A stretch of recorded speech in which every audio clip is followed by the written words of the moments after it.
أما بعد بسم الله الرحمن الرحيم.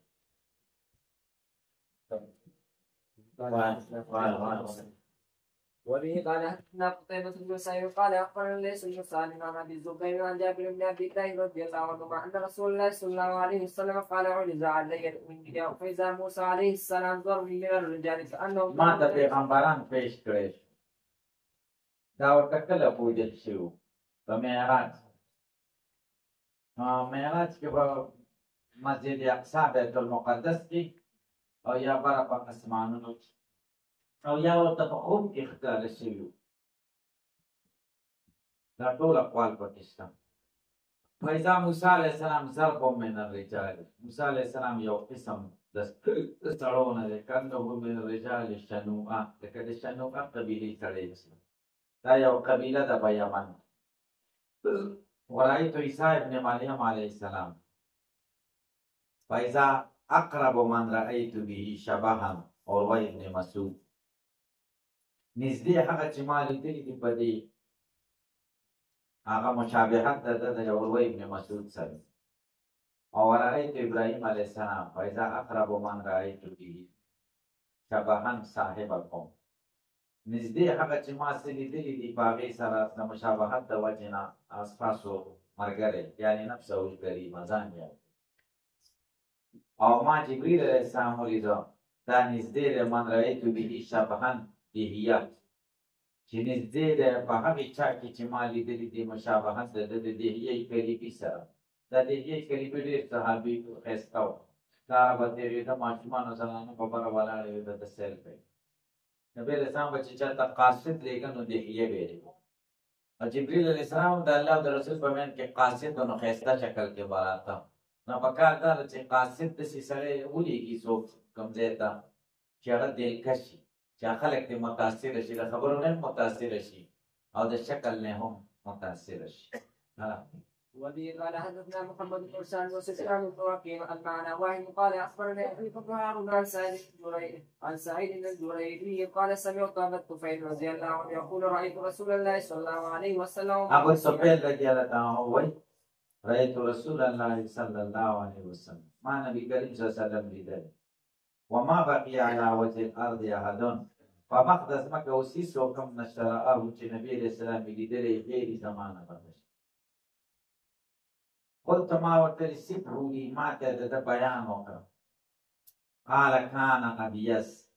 سپینو مليحا نمکین سپینو نمکین مليح دا معنا چې کشش پکې و سور سپین او مقصده درمیانه او نه ډېر اوږد او نه ډېر یا نه ډېر غټ و که نه بدن او نه ډېر نری و. وبه قال حدثنا عبد الله بن عبد الرحمن قال أخبرنا إبراهيم بن المنذر الحزامي قال أخبرنا عبد العزيز بن ثابت الزهري قال حدثني إسماعيل بن إبراهيم بن أخي موسى بن عقبة عن موسى بن عقبة عن قريب عن ابن عباس رضي الله عنهما قال كان رسول الله صلى الله عليه وسلم أفلج الثنيتين. نبی کریم صلی الله علیه وسلم دا مخامخ غاښونه په منځ کې خالیګاه وه. افلج ثنیتین مخامخ غاښونه او افلج چې په منځ کې خالیګاه وي. اذا تکلم چې کله به خبرې کولې رؤیا لیدل کېده به کالنور یخرج من بین ثنایاه لکه د ده د دې غاښونو نه چې نور وځي. باب ما جاء في خاتم النبوة. باب د بیان د خاتم النبوت کې مهر نبوت. خاتم د علی صیغه ده ما یختم به لکه تابع ما یتبع به قالب ما یقلب به. خاتم دې ته وایي. خو دلته د دې نه مراد هغه نښه ده چې د نبي علیه السلام د ولو په منځ کې و محمد رسول الله پرې لیکلی و د ده د پیغمبرۍ دلیل او دعوه. وبه قال حدثنا قتيبة بن سعيد قال أخبرنا قاسم بن څوک چې خط ولیکي چاته نو په آخره کې مهر لګوي. نبي کریم صلی الله علیه وسلم خو آخري پیغمبر و نو ظاهرا هم آخره کې مهر ولګوي. قال أخبرنا حاتم بن إسماعيل عن الجاد بن عبد الرحمن قال سمعت السائب بن يزيد رضي الله عنهما يقول ذهبت بي قالت لي إلى سائب بن يزيد کوئی ضرور بولتم نبی علیہ السلام ته قالت یا رسول الله ان ابن اختي وجيعون زما دا خوریه بیمار دی درد دی فمسح رسول الله صلی الله علیه وسلم نبی اسلام زما سر باندې لاس کېښود ودعا لي بالبرکة د برکت دعا یې راته وکړه وتوضأ اودس یې وکړو فشربت من وضوئي د ده د اودس د اوبو نه ما موس کړي وقمت خلف ظهري زه د ده شاته ودرېدم فنظرت إلى الخاتم الذي بين كتفي د ده هغه مهر ته مې وکتل چې د ده د ولو په منځ فإذا هو مثل الزر الحجله دا و په شان د تڼۍ د ډولۍ زر تڼۍ ته وایي جمع ازرار راځي تاسو مختصر کې ویلي لا تعجبوا من بلا غلالتي قد سر اسراره على القمر حجله ډولۍ ته وایي ډولۍ ورته موږ وایي تاسو ورته پخوا یو کار به کېده چې سړي به واده وکړ ناوې به واده شوه نو پخوا خو کوټې دومره زیاتې نه وي که نه نو کوټه کې به ورته دلته دغه پرده به ورته وکړه ښایسته کپړې به یې کړې دلته او دلته او دلته او دا به بیا ګنډلې نه دې کې به دغه و سوري به پکې و لکه دا سوري چې دي نو دا به یې په تڼیو سره یو ځای کولې لکه پرې پوه شئ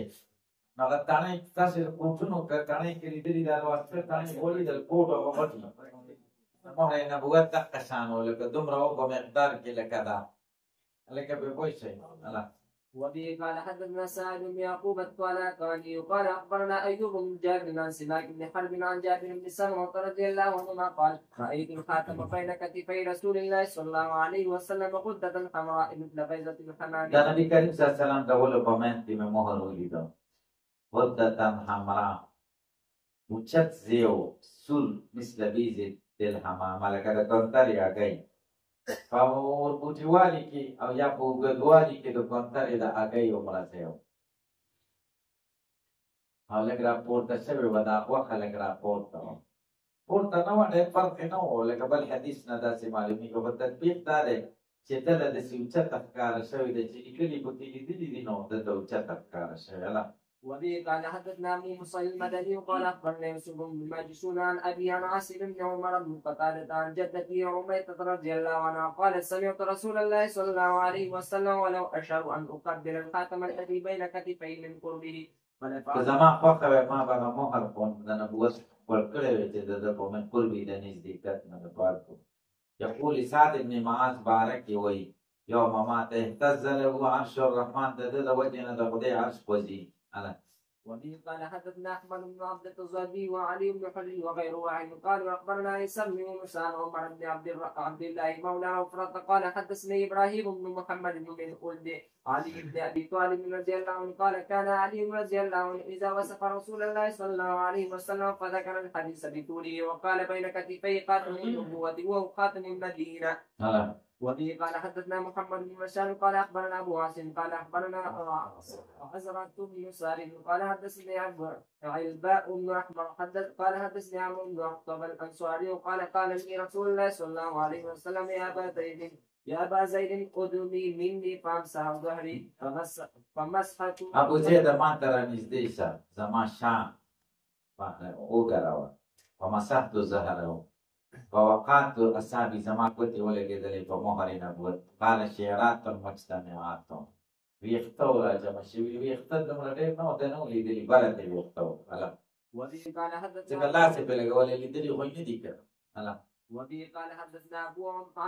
ابو عمار بن حسين بن حريث الجزاعي قال اخبرنا علي بن حسين واقيل قال حدثني ابي قال حدثني عبد الله بن بريده قال سمعت ابي بريده رضي الله عنه يقول جاء سلمان الفارسي الى رسول الله صلى الله عليه وسلم حين قدم المدينه بمائده عليها رطب فوضعها بين سلمان فارسي نبي عليه السلام ته راغی چې کله مدینې ته راغی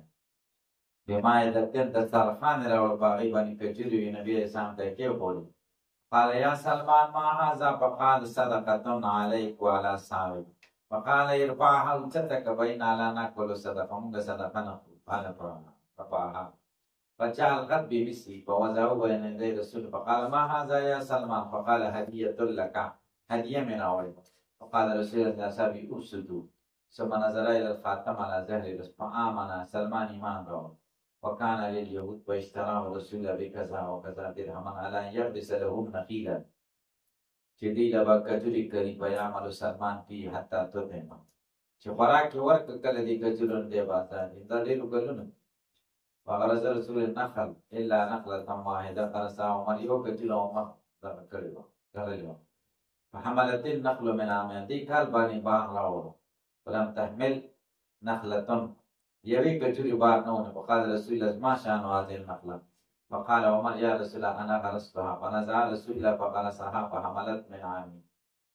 هغه یې ویستله هغې په ځای بله کې خو د هغه په هغې کال کې چې کوم دی دغه راوړو الله وبه قال حدثنا محمد بن بشار قال اخبرنا باسم الوزاي قال اخبرنا ابو عقيل الدورقي عن ابي نزرة قال سالت ابا سعيد الخدري رضي الله عنه عن خاتم رسول الله صلى الله عليه وسلم يعني خاتم النبوة فقال كان في ظهري بعضة ناشزة وبه قال حدثنا ابو الاشد د نبي اسلام په شام کې و بزعه ټوټه د غوښې وه ناشزتون لږ معمولي شان اوچته وه الله وبه قال حدثنا ابو الاشعث احمد بن مقدام العجلي البصري قال اخبرنا حماد بن زيد عن عاصم بن الاحول عن عبد الله بن سريس رضي الله عنه قال اتيت رسول الله صلى الله عليه وسلم وهو في ناس من اصحابه فدرت هكذا من خلفي فعرف الذي اريد قال زه د چا طرف نه راتاو شوم نبي اسلام زما په اراده پوه شي فألقى الرداء عن ظهري فرأيت موضع څادر یې لرې کړه د شانه ما ولید زید خاتم علی کتفی ووهو مثل الجمع داسې جمع دې کوي ګوتې یو ځای شوي دومره و حولها خیلان چاپېره دې خالونه او کانها سلالي لکه د ګوتو که د ویښتو دغه چې سوري چې فرجعت حتى استقبلت فقلت غفر الله لك يا رسول الله فقال ولك تحت اليوم خذ مغفرتي فقال قم استغفر لك رسول الله صلى الله عليه وسلم فقال نعم او مات النبي صلى الله عليه وسلم فقنه وقنا ثم تلاها واستغفر لذنبك وللمؤمنين والمؤمنات باب ما جاء بشان رسول الله صلى الله عليه وسلم